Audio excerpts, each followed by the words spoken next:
Hey guys, welcome back to the channel. Today we're going to be going over my new suppressor, this Yankee Hill Machine Resonator 2. Now I just picked up this can last week, so this is not a full in-depth review. This is just basically my first initial impressions on this can.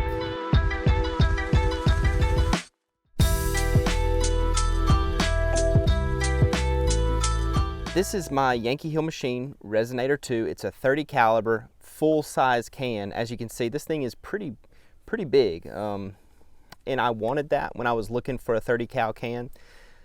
They have all companies have their K cans, which are shorter versions of their 30 cal and 5.56 cans, but this is my first 30 cal can, so I want one that's going to really suppress 300 blackout. I've got it on a 5.56 right now, but 300 blackout is going to be my primary caliber that I'm going to be suppressing with this can.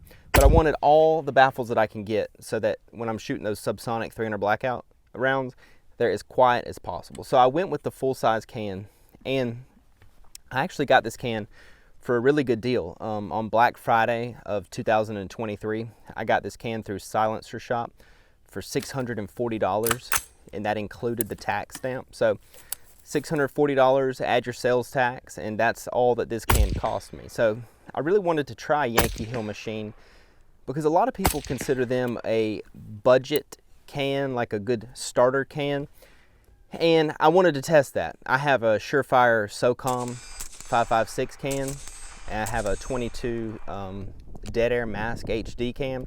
Those are the only two cans I have so far, so I wanted to test this Yankee Hill Machine and see if they really are budget cans and are not as good as some other offerings that are out there. But a little side note, so people call these budget cans, but they just had a price increase the beginning of 2024, and this can now goes for $700 on Silencer Shop, and then you have to get your tax stamp, so you're right at $900, probably $950 including your sales tax. So can you even call this a budget can nowadays? Because there are suppressors that are cheaper than this now. So my first impressions from this can are that it's a pretty solid can. So it weighs about 16 ounces. When you include the included muzzle device, it takes the weight up a little bit by about 2 or 3 ounces, I believe. But it's not all that heavy for being the size that it is. My dad has a AAC SDN6, which is their AAC's 7.62 can, and it is about the same length, but it's considerably heavier. So this thing is a little bit lighter than that 30 caliber can, but again, I said I wanted the full-size can. I want the maximum amount of suppression that I can get, so I'm not worried about that. It is pretty quiet on this 5.56, so anytime you shoot 5.56 out of a 30 caliber can, it's not going to be as quiet as possible just because of that bigger opening. But with the added baffles that this thing has, it does a great job of suppressing this 5.56. So when I took my first few shots, I had my earplugs in, but after I got the first round pop out of the way and made sure that everything was lined up, I took my earplugs out and I sent a few rounds down range, and I had no ringing in my ears. And I feel like if I was, out predator hunting or, just had to take a few shots, I forgot my earplugs at home or something, and I want to still just confirm my zero or something, I feel like this can does a good job of protecting your ears. You can't shoot all day with it. If you shoot 100, 200 rounds, your ears are going to be hurt pretty bad just because that continuous exposure to loud noises. But if you take 3 or 4 shots, you're out here at the range and you crack off a few, it's not going to hurt your ears. I had no ringing, so usually that's a good sign. So initial impressions, it's a pretty quiet can. Now, I haven't shot it on a 30 caliber yet because I got my tax stamp back very quickly, and I planned on buying a Ruger American 300 blackout bolt action while I was waiting for my stamp to come in. But my stamp came back in 2 months and 7 days, which is a record for me. So I'm pretty happy about that. But so all I have it set up for now is this 16-inch 5.56. But as we test 30 caliber, 308, 300 blackout, we will have updated videos to show how it suppresses those calibers. So the one thing that I do not like about this can, and this is a common problem that I have seen online, is the way it attaches to your gun. So it comes from the factory with the Phantom QD system. And it's not a terrible system, but a lot of people online have a problem with the can indexing properly on the muzzle device. So I'm gonna switch the camera around and bring it in close so we can see exactly what I'm talking about, and make your own opinions on this. So I want to preface this, the way that I mount this suppressor that I'm going to show you here in just a second. This is my personal way that I have learned to do over reading on the internet and trial and error with this can in the few days that I've had it. So don't take what I'm telling you as how to do it. This is just how I'm doing it. So if you have any questions, consult Yankee Hill Machine. Don't go off of what I'm saying. This is just my personal way to do it.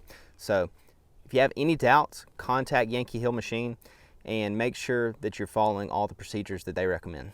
All right, so now that we have a close-up view, let's talk about exactly how this can attaches. So if you see right here on our muzzle device, we have what they call a tapered surface. And this tapered surface, and there's an opposite tapered surface inside this suppressor, and those mate together and provide the seal for this suppressor.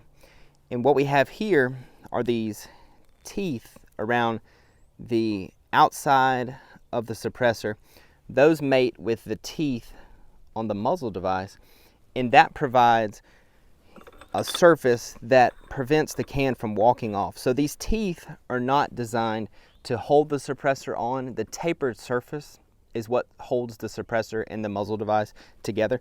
But these teeth and this ratcheting collar, they help the can from backing off under repeated fire and all. So it's just kind of like a backup method to keep the suppressor from walking off. And just a little housekeeping note, YouTube does not allow us to show like the actual mating of the suppressor and the muzzle device, so we'll have to blur that out, but I'll show you what I'm talking about with this mounting system. So you click it into place, and now it's fully seated. I can't turn it anymore, but if you can tell, there's a little bit of movement, and I'm ratcheting down as far as I can, and I still have this movement. So a lot of people online have had this issue with this can. Well, more or less this mounting system, the Phantom QD. And several people have contacted Yankee Hill, and they said that this is normal and within tolerances, but I don't feel comfortable with this amount of play in my suppressor. I mean, it's still ratcheted down. I can't go any tighter, and to loosen it, you have to engage all those teeth and back it all the way off.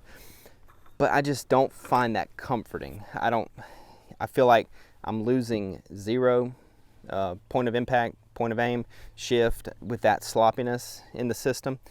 And I just don't think that that's a good design. So I have found a solution that works for me. I saw somebody online talk about it. So what I do is I crank it down as far as I can go. So you see that there is a little bit of space in between the mounting collar and the suppressor, this space right here.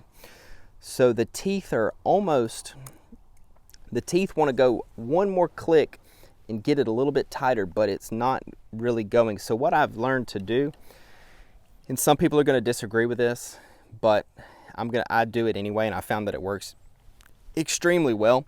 So I take a pair of channel locks like I have right here, and I get on the mounting collar on the muzzle device right here, and I take it and I just click it one turn tighter. So now that I've clicked it one rotation further, those teeth are engaged on the next slot on the suppressor body itself, and I have no play in the system. I'm wiggling it and it's tight as a drum. So you can see that that gap has closed and the teeth are within the notches, and I have no wiggle in my suppressor. So you know, that kind of defeats the purpose of a quick detach if you have to take a tool and tighten it up just a little bit further with your channel lock.